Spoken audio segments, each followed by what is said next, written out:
So today I wanted to talk about the TV show that just came out on Disney Plus, Loki, and I wanted to talk about the costumes because I have some ideas. So this is how I would redesign, or my notes at least, on the costumes in the TV series.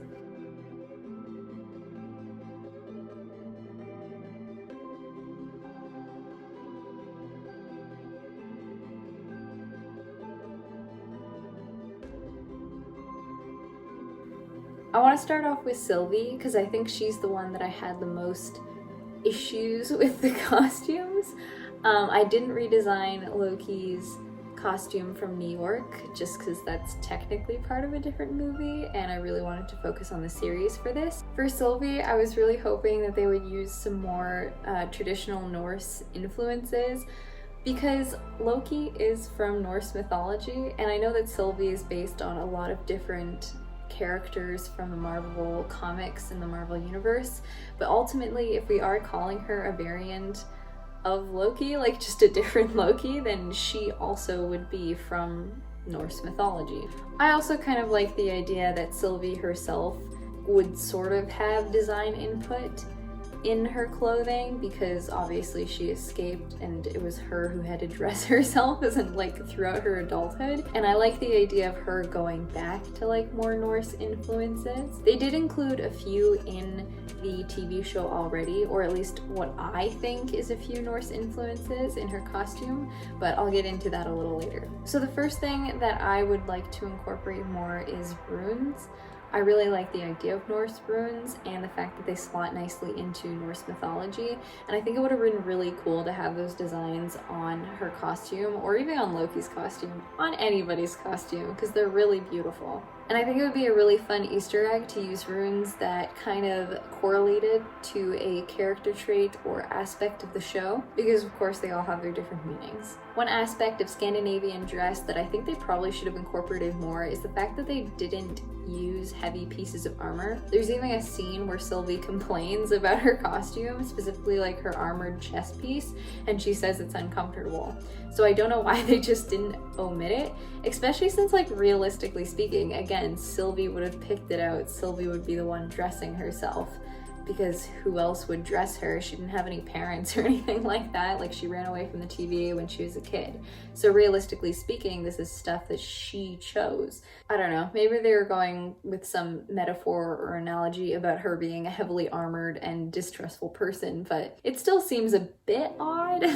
I also would have made her costume a lot more desaturated. I know it's probably not a popular choice, however, color was for decorative purposes as well to indicate status. As Sylvie didn't feel like she belonged anywhere, I think it would be interesting for her to have opted out of having any color in her costume and potentially have some more color as the season sort of progressed to show her character progression and the fact that she's starting to feel like she has a place that she belongs. I know it's a little on the nose with her name, but I think it would have been interesting to have her in a more silver toned color palette. One, because she doesn't want to be a Loki, so I think she would stray away from anything like gold or green that kind of pinpoints her as a Loki.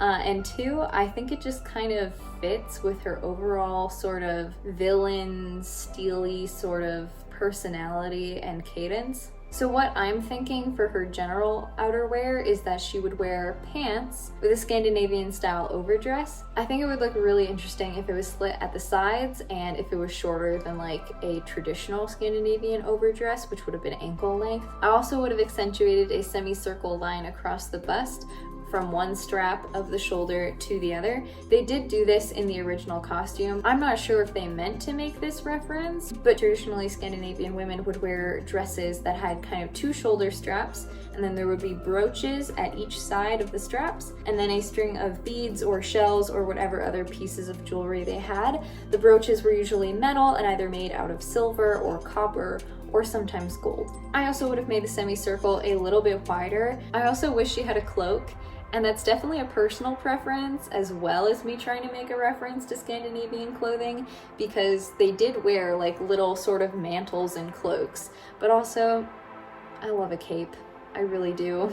This is where I would input the runes. I think if she had like a little mantle, a little cape, and then with some runes on the top of it to kind of like decorate it, and like a silver thread. And if like her whole outfit kind of was like a mix of lighter blues and sort of grays, I think it would have looked really interesting. However, I'm also very flexible on what colors I want it to be because I'm not really sure. I know what color theory dictates should be her colors based on her personality, but honestly, I think it would look good with several different colors. My main reason for wanting to change her design a lot is because she looks so much like a stereotypical version of Loki.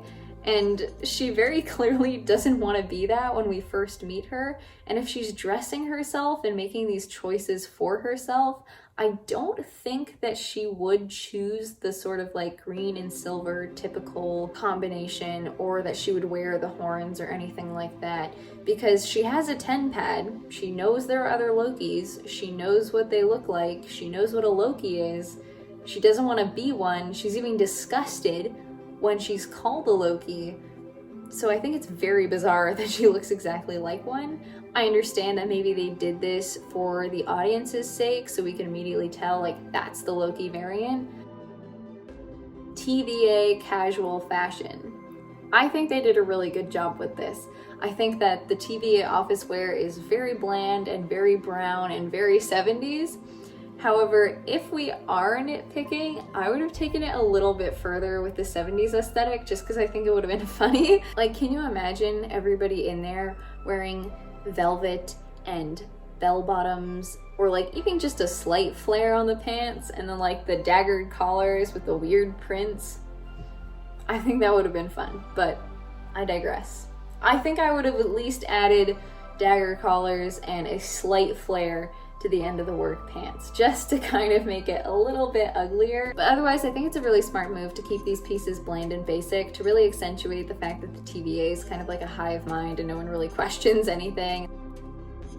TVA agent gear. I am really bad at understanding tech wear, and obviously I don't really know what I'm talking about when it comes to what somebody needs as personal protective gear.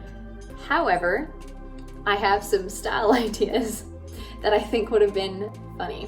Like, honestly, at this point, I actually really like the designs of the TVA agent tech gear, like tech wear gear. However, this is purely for fun. I think it would have been really funny if they took more inspiration from like the rebel troops gear from Star Wars, because the TVA is based off of the 1970s and 1960s. So I think it would have been really funny if the armor was also how actual people in the 1970s imagined futuristic armor. I think I'll skip out on like the weird beetle helmets that we see, at least in the original trilogy, just because it's a bit much, and like even I can kind of understand why they wouldn't include that. But I think if they had like an interesting balance between the sort of like rebel foot soldiers and the stormtroopers to kind of show TVA's a morally gray whatever, would have been interesting, as well as it's just toning down both of them just enough for it to still look very 1970s, but also not be super freaking weird. In terms of key design features I would keep from the rebel foot soldiers, I would keep the cargo pants, which I think they actually did, and I would keep that height of boots, especially if they're going all over the place. They're gonna want something that's good for like kind of any weather and any sort of terrain they might encounter, so I think that was good. The utility belt, I would keep it, however, I would move it further down and actually put it on their waists, because you can even see in this photo, it just looks so high up on their waist. I just don't imagine that being comfortable. A utility belt is supposed to sit on your hips so that your body naturally carries that weight. But if you put it on your waist like that, it's just gonna be so uncomfortable to wear all the time. As for the stormtroopers, I think I would keep the sort of curved up shape on the bottom part of the chest piece, because I think that's a really interesting shape. I also really like the idea of like different shoulder pad type situation things dictating sort of the hierarchy within these troops. I think that would have worked really well with the TVA type situation, because there is a hierarchy, or at least a small one, because the main agent that we kind of interact with, Hunter B-15, seems to be slightly higher up. Going on to the historical costumes, because there are a few in this show. We're gonna start out with the costume that we saw in the 1549 scene. This one was a little bit difficult to research because no one cared about kids back in the day, so there's not really a whole lot of information about what children wore. However, I don't think it was this.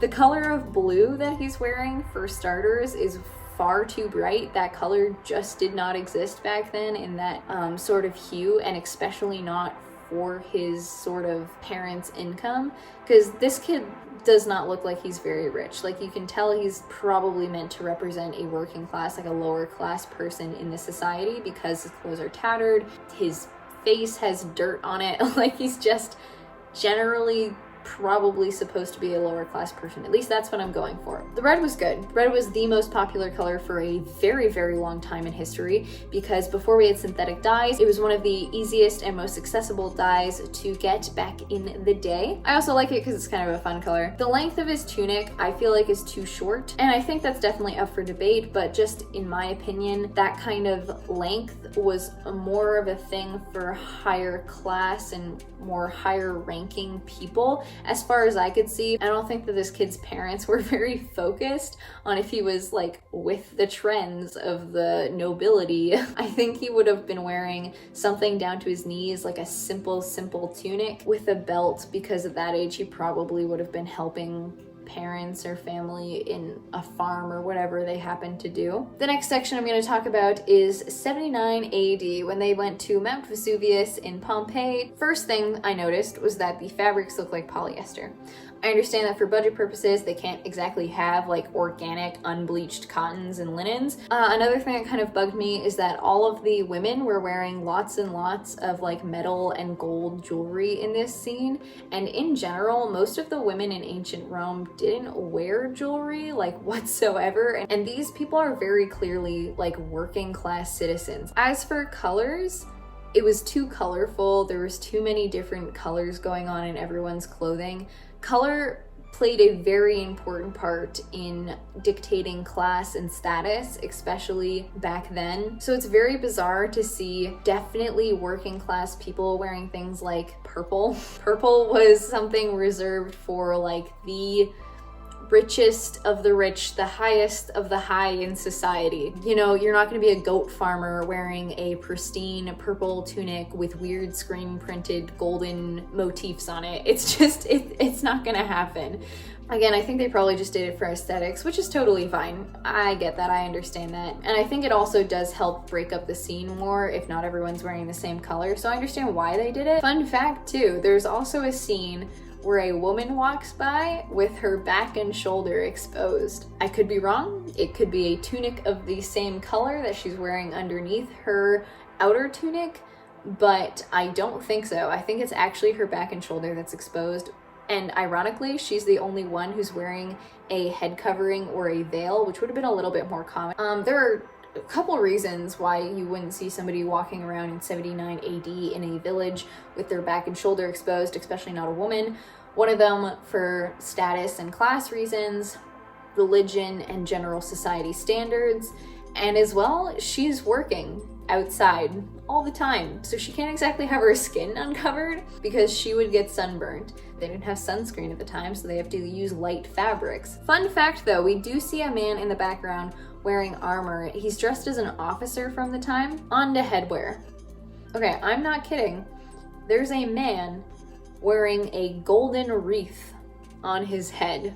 Someone a lot more knowledgeable on ancient Roman fashion would be able to make so many more corrections than this, but this is just a general overview of what I saw just by rewatching that one scene as for a second time. But yeah, that's pretty much all I have to say on this matter. I had a lot of fun doing all of this research and writing this all up. Again, I still think the costume designer did a fantastic job on the costumes. I think that anybody who works so hard and is able to put something out in such a major production is obviously somebody who is passionate about their craft and probably puts a lot of thought into it and was probably under a lot of pressure from a lot of different people for this show. So I think under those conditions and under the conditions of working for a major corporation, she did a really good job considering everything. Again, this was just for fun. I just really like costuming and fashion history. If you had any other ideas for any of the costumes in this TV show, I'd really like to see what everybody else thought about all of them. Other than that, have a lovely day.